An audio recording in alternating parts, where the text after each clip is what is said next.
Temple గ్లాన్స్‌కి స్వాగతం. ఈ కార్యక్రమం మీకు నచ్చితే సబ్స్క్రైబ్ చేయండి, షేర్ చేయండి, లైక్ చేయండి. అదిగో మీరు చూస్తున్నారు కదా! అదే అవధూత వెంకయ్య స్వామి గారి ఆలయం. అది ఎక్కడో లేదు, గొలగమూడిలో ఉంది. వెంకయ్య స్వామి గారు జీవించున్నంత కాలం ఆయన్నెవరూ పెద్దగా పట్టించుకోలా.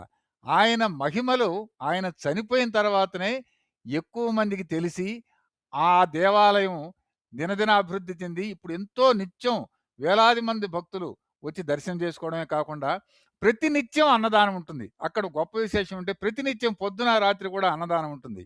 వెంకయ్య స్వామి స్వగ్రామం నాగలో వెల్లటూరు, నెల్లూరు జిల్లా. ఇకపోతే ఇక్కడ భజనలు నిత్యం జరుగుతుంటాయి. అఖండ దీపం ఉంటుంది. శనివారం ఎక్కువగా భక్తులొస్తారు ఇక్కడికి.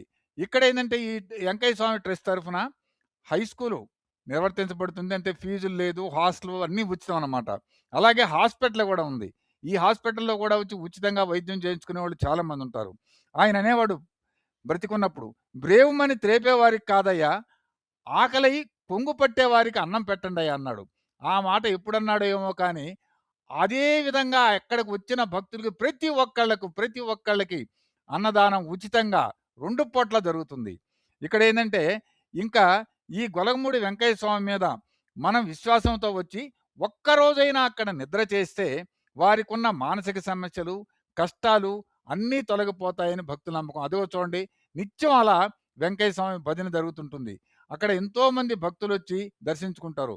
మీరు ఆ స్వామి మీద నమ్మకం ఉంచి మంచిగా మీరు మంచి దృష్టితో గాని పోతే అక్కడ మీకు కోరికలన్నీ నెరవేరుతాయి. అదిగో నిత్యాన్నదానం.